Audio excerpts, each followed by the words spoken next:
Hello किसान भाइयों, आप सबका स्वागत है मेरे YouTube चैनल पर। मैं सज्जू खान, आप सबको आदाब।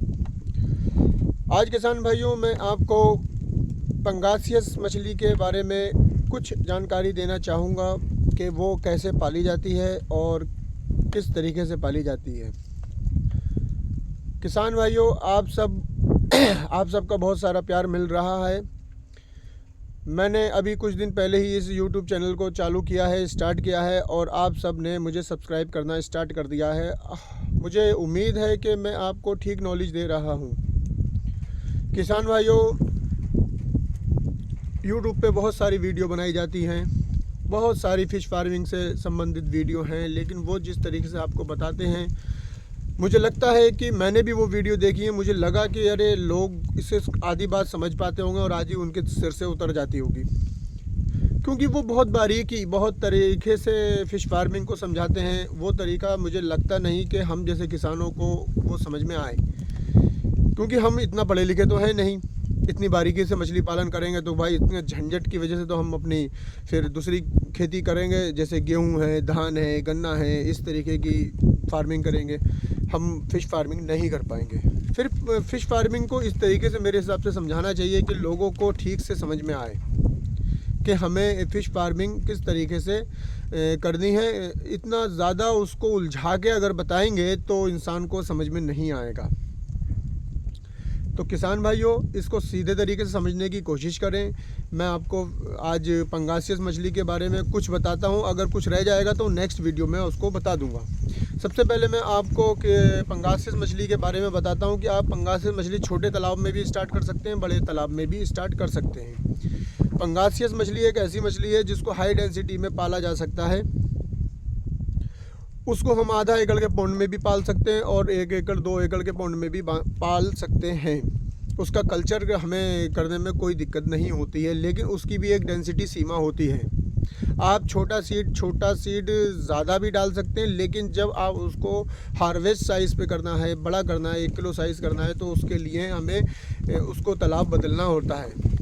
और या हम छोटे ही पौंड में पाल रहे हैं तो उसकी डेंसिटी के हिसाब से डालेंगे। आधा एकड़ में आप कम से कम सिर्फ 5,000 सीड ही डालें, इससे ज़्यादा तो किसी कीमत पे न डालें। मगर कोशिश है मेरी तो आप 3,000 डालें। 3,000 सीड आधा एकड़ के पौंड में आप डाल सकते हैं। छोटे किसान भाइयों के लिए ये बहुत अच्छा साधन है कि आप छोटी रकम लगा के छोटा तालाब में भी इसका प्रॉफिट कमा सकते हैं। मगर ये एज ए साइड बिजनेस बनेगा बस।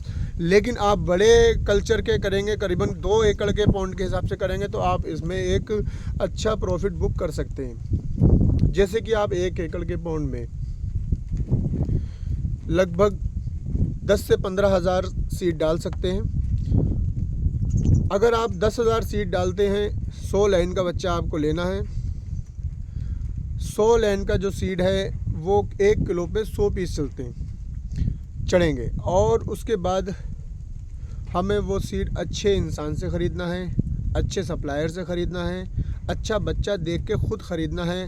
और अगर आपने जिस सप्लायर से लिया है, हो सके तो उससे पहले जो कल्चर कर रहे हैं लोग, उनसे थोड़ी जानकारी ले लें। उस दिन अपने तालाब पे उसे बुला लें या उसके साथ जाके सीड लेके आएँ, क्योंकि यहाँ पे भी धोखा बहुत होता है भाइयों।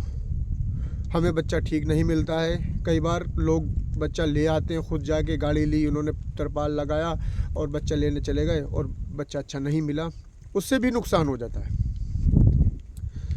बच्चा बहुत ध्यान से देख के लेना है, भरोसेमंद इंसान से लेना है, ताकि हम बच्चा अगर 10,000 ले रहे हैं तो वो 10,000 होना चाहिए। ये ना हो कि आपने 10,000 लिया, वो 7,000 बैठे, 8,000 बैठे। तो इस चीज़ का बहुत ध्यान रखना है।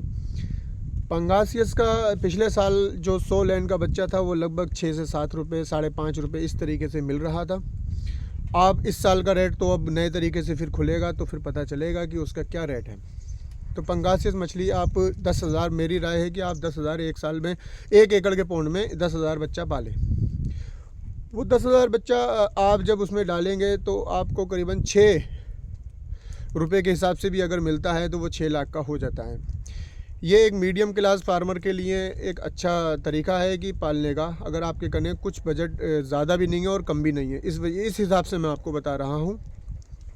तो ये 6 लाख रुपए का आपका बच्चा होता है। 6 रुपये का अगर बच्चा आपको इस साल मिलता है तब। तो भाइयों ये बच्चा जो है हमारा मार्च में पड़ेगा। मार्च में पहले सप्ताह में अगर मिल जाए तो ज़्यादा बेहतर है, 15 तारीख तक मिल जाए तो भी सही है। आप 15 तारीख तक भी इस बच्चे को आप डाल देते हैं अपने तालाब में, तो अब इसको हम एक अच्छा और हाई प्रोटीन दिया जाता है 100 लाइन के बच्चे को। जैसे कि आप 32 प्रोटीन लेंगे इसके लिए, 32 प्रोटीन यानी कि जो दाना फीड मिलेगा आपको वो ABS कंपनी का आप लें। मेरी राय आपको ये है कि आप ABS ही कंपनी का फीड लें, क्योंकि मैंने अभी तक तो ABS का ही फीड खिलाया है। उससे पहले जिस फीड को मैंने खिलाया था उस फीड का मुझे रिज़ल्ट अच्छा नहीं मिला था। ABS कंपनी के फीड की एक ख़ासियत होती है कि आपके तालाब में पोल्यूशन ज़्यादा नहीं करता है और फीड जो मछली फीड अच्छे से खाती है और उससे पूरा प्रोटीन एब्जॉर्ब करके उसका रिज़ल्ट हमें मिलता है। और जितना प्रोटीन उनके फीड पे होता है वो प्रोटीन उतना ही होता है। दूसरी कंपनियां, कुछ जो हल्की कंपनियां हैं जिनके नई कंपनियां आई हुई हैं, उनके प्रोटीन में ये परेशानी आती है कि वो बताएंगे कितना और होएगा कितना। तो इसलिए आप ये ध्यान रखें कि आप ABS ही कंपनी का फीड लें। इस फीड को लेने के लिए आप मुझसे भी संपर्क कर सकते हैं। तो किसान भाइयों, जब 10,000 बच्चा सीड हम डाल देते हैं तो ABS कंपनी का 32 प्रोटीन का हमें फीड ख़रीदना है। कॉन्ट्रैक्ट नंबर मेरा इसमें आपको मिल जाएगा, आप मुझे कॉल कर सकते हैं और आपको वो फीड उपलब्ध करा दिया जाएगा किसान भाइयों। उसके बाद वो हमें फीड लेना है करीबन 32 प्रोटीन का फीड, जो हमें इस हिसाब से लेना है। उसकी मल्टीप्लाई मैं आगे आपको समझा दूंगा, आप या मुझे कॉल कर सकते हैं, मैं आपको बता दूंगा, क्योंकि वीडियो में इतनी सारी बातें बता नहीं सकते। तो किसान भाइयों, वो लेने के बाद उसे हमें 100 ग्राम तलक करने के लिए 100 ग्राम का करने के लिए वो फीड जब तक हम उसे चलाना है। उसके बाद हम उसे 28 प्रोटीन देंगे। 28 प्रोटीन शुरू से आखिर तक चलेगा, जब तक ये फ़िश जो है हमारी लगभग 5 महीने में हार्वेस्ट होने की, 5.5 महीने में हार्वेस्ट होने की हो जाती है 100 लाइन का बच्चा। 28 प्रोटीन का फीड हम उसी कैलकुलेशन के हिसाब से, उसके बॉडी वेट के हिसाब से लाते रहेंगे और उसे देते रहेंगे। तकरीबन आपका 6 रुपये खर्चा बच्चे में आता है और 1.5 किलो लगभग फीड खा के मछली पूरी 1 किलो तैयार हो जाती है। ये इसकी कैलकुलेशन है भाइयों। अगर हमने इसको 70 रुपये का दाना, लगभग हमारा इसमें खर्च आएगा 70 रुपये का दाने का खर्च आ जाएगा और इसमें 6 रुपये का बच्चे का खर्च आ जाएगा, 5 रुपये का मेडिसिन खर्च भी आएगा, जो इसे हमें समय समय पे डालना होती है। जैसे इसको समय समय पे इसको हमें देना होता है, जो मेडिसिन खर्च होता है हमारा। तो किसान भाइयों, करीबन 76 और 5 रुपये का मेडिसिन खर्च मान के चलें आप, ये करीबन हो जाएगा आपका 81 रुपये। 81 रुपये के बाद इसका जो हार्वेस्ट, इस पे जो और जो लेबर खर्च और आपकी जो वाटर पानी का खर्चा है, ये खर्चा वगैरह इलेक्ट्रिक खर्चा जो आना है, इस पे करीबन 5 रुपये उसमें वो भी आ जाता है। तो आप मान के चल सकते हैं कि 86 रुपये के आसपास मिलेगा। उसके बाद हमारी फ़िश जो है उस वक्त ज़्यादा डाउन रेट नहीं होता है। अगर हमने मार्च में बच्चा डाला है 100 लाइन का बच्चा जो डाला है, वो मार्च, अप्रैल, मई, जून, जुलाई और अगस्त, उस समय रेट डाउन नहीं होता है ज़्यादा। उस समय हमें जो सावन लगता है, उस समय के बाद में हम फ़िश को बच्चा जो है बेच सकते हैं, हार्वेस्ट कर सकते हैं। हमारा 100-105 रुपये का रेट मिल जाता है। तो इस तरीके से हमें पर बच्चे के हिसाब से लगभग अगर हमारा 90 रुपये का खर्च भी आ जाता है तो हमें लगभग 15 रुपये बच्चा के हिसाब से पैसा बच सकता है।